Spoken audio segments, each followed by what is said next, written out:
Yun, hello, what's up mga boss? Good morning po sa inyong lahat. At syempre, it's me again, ang inyong boss Noli Vlog, muling nagbabalik. Ayan, at welcome na naman po tayong muli sa isa na naman nating episode. At welcome back sa ating munting YouTube channel.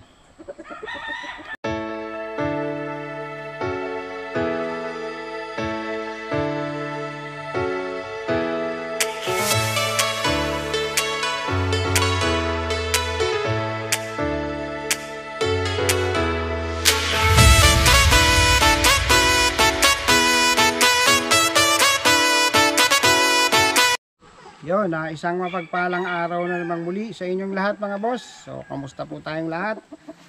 So, ngayong araw, tayo po ay napadpad muli dito sa ating manukan. Since na medyo madalang tayong napupunta rito. So, importante, kailangan na pag sa tuwing pupunta tayo ng manukan at chine-check natin yung pangangatawan ng ating mga manok, chine-check natin, kailangan minomonitor yung kanilang feeding, and then baka mamaya meron sa kanilang payat na or hindi maganda yung kanilang pangangatawan. So yan yung pinaka the best na kailangan ibinibriefing yung tao natin. And speaking of kailangan maganda yung katawan ng mga manok natin, ayan. So ngayon marami kasi tayong nababasang mga message and then comment sa atin sa TikTok, sa YouTube. Ayan, maraming common question na nababasa natin regards sa pag-maintain nung katawan nung ating mga alagang manok, especially sa mga month old. Ayan, kasi ang mga bull stag or cock, medyo madali nang i-maintain yan.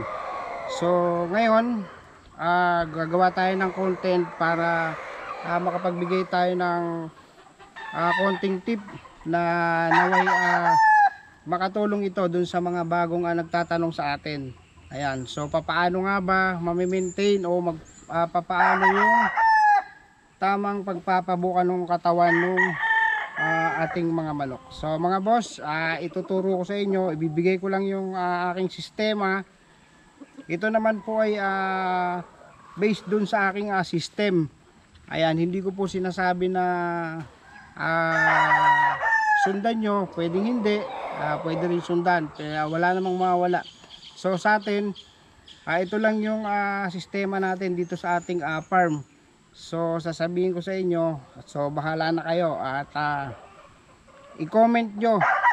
A few moments later. So ayan mga boss, at iikutin natin yung ating mga naka-cord dito at check natin kung okay yung kanilang pangatawan. Since ito ay na-briefing na natin yung ating tao. So ito mga boss, ibibigay ko sa inyo yung aking system kung paano ba yung tamang pagpapanatili ng katawan ng ating mga manok. Ayan, ito kung mapapansin nyo, ito stag lang to, pero ang katawan niya parang naging bull stag o pakak na. So sa ganito mga boss, ang system sa pagpapaganda po kasi ng katawan ng manok, kailangan number 1, meron kayong feeding management. Ayan, so dapat meron kayong feeding management na ginagawa sa inyong farm.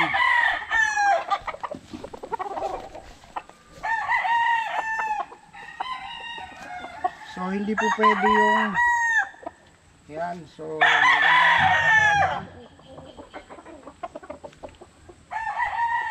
hindi po pwede yung kinakailangan bigay tayo ng bigay ng patuka sa mga manok natin na hindi naman natin monitor yung kanilang pangangatawan. So dapat meron tayong feeding management. And speaking of feeding management, meron po kasi tayong minsan nakikita na sa mga sa Facebook o sa YouTube, ayan, na nagsasabi na merong system na 7 days lang buka na yung katawan ng manok. Ayan, so sa akin mga boss, sa aking sariling opinion, dun sa system na 7 days lang buka na yung manok, so parang mahirap paniwalaan yun. Kasi unang-una, sa feeding management, kapag ang manok nyo mahina ang pangangatawan, and then mahina sila kumain, so hindi magbabalki yung katawan nila. So ano bang dapat natin gawin? So kinakailangan mag-change feeding tayo, or magkakaroon tayo ng feeding ratio. So ano ba yung sinasabing feeding ratio mga boss? Ayan. So ang manok nyo, especially umpisa tayo sa mga month old.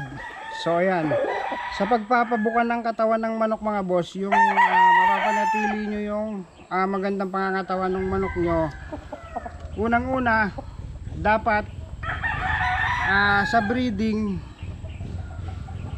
magaling kayo sa selections. Ayan, so kaya nga tayo nagsiselect ng breeding material natin eh. Kapag po ang stock natin ay payat, wag po natin ipasok sa breeding. So kinakailangan ang kukunin yung mga katawan ng manok nyo ay maganda yung sukat ng paa, maganda yung katawan at balikat. Kasi po mga boss, yan po ay ipapasa nila dun sa kanilang mga anak. Ayan, so gawin natin, so kahit anong gawin natin na pagbibigay ng maraming patuka sa mga month old natin, sa sisi habang sila ay lumalaki, kung ang genetic nila talagang manipis ang katawan, so lalaki sila ganun din. Ayan, so kung ang material na ginamit nyo ganun din, walang katawan, so yun din yung ilalabas nila. Kaya mas the best kapag ka nag-selection kayo, dapat buo na, bulky. Many hours later. So sa feeding management mga boss, ayan, so hindi na natin masyadong sasabihin, ipo-point natin yung ating magiging sistema dun sa feeding management. So kapag ka ang manok nyo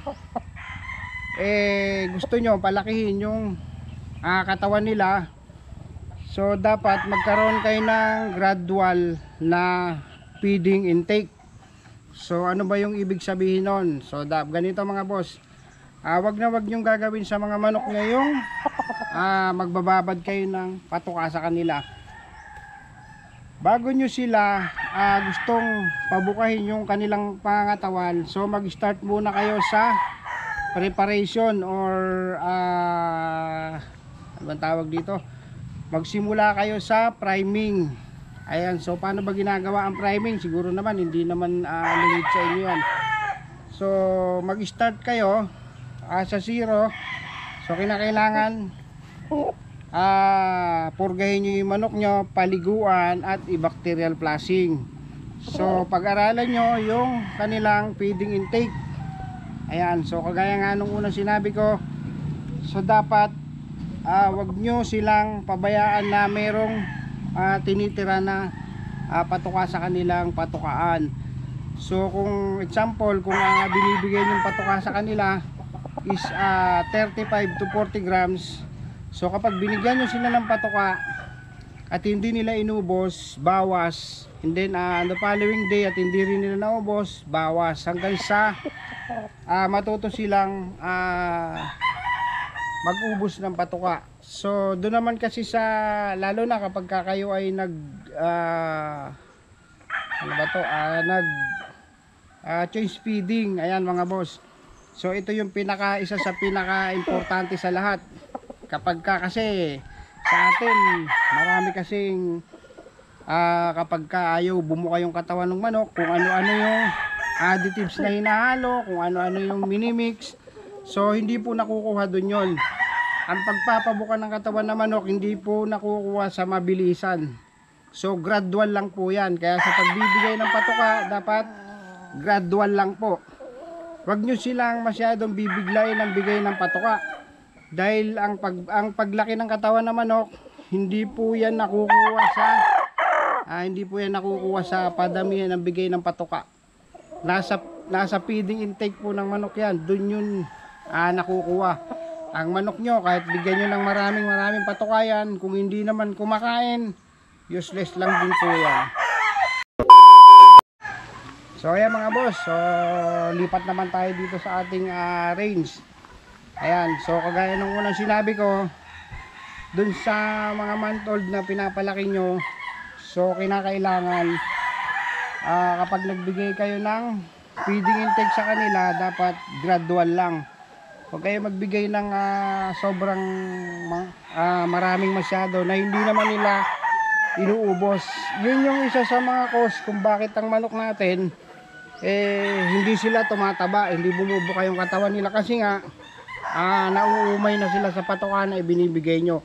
So mas importante, mas maraming vitamins na sa tubig na may vitamins kaysa doon sa masyadong maraming patuka. Kasi ang manok mga boss, kapag ka po yan ay nakatuka na ng pagkain or kahit na half na regular feeding nila, so kapag ka ang kanilang water intake at may vitamin, so yun yung magbibigay nung pag-expand nung kanilang katawan, dahil nga magiging matubig yung kanilang katawan. So yun yung isa sa pinaka the best na dapat ang manok natin hindi nawawalan ng vitamin sa tubig. So yun yung isa sa pinaka importante na lahat na lagi natin tatandaan mga boss. So kaya mga boss, kung mapapansin nyo yung mga lahat ng manok dito sa ating manukan, so far talaga namang ang katawan nila sobra sa kanilang timbang. So lagi nyo lang tatandaan mga boss, sa pagpapalaki o pagpapabuka ng katawan ng manok, importante sa lahat, kailangan tatandaan nyo lagi magkaroon kayo ng feeding management. Ayan, so i-check nyo yung manok nyo kapag hindi lumalaki ang katawan, baka naman may bulate o baka naman hindi sila kumakain mabuti, na akala nyo malakas kumain yung manok nyo. Kasi mga boss, kapag may bulate yung mga manok natin, yung sustansya hindi sa kanila mapupunta kundi sa bulate.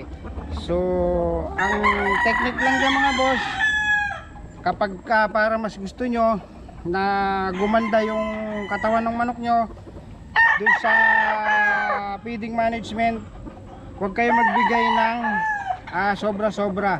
Kapag ang manok nyo, napapansin nyo mahina silang kumain, mahina silang mag-ubos, magbigay kayo ng patuka sa kanila base lang din sa kanilang kayang ubusin. So ganun lang yung technique mga boss. So ayun lang mga boss, at dito na natin tatapusin ang ating munting vlog sa mga boss natin dyan na mapapadaan dito sa ating munting YouTube channel. Iniimbitahan ko po sana kayo na mag-subscribe, i-like nyo po, i-share, and then hit nyo yung ating munting notification bell, at nasa ganon maging updated kayo sa mga ina-upload natin na mga video. So ayun lang mga boss, at maraming salamat at good luck.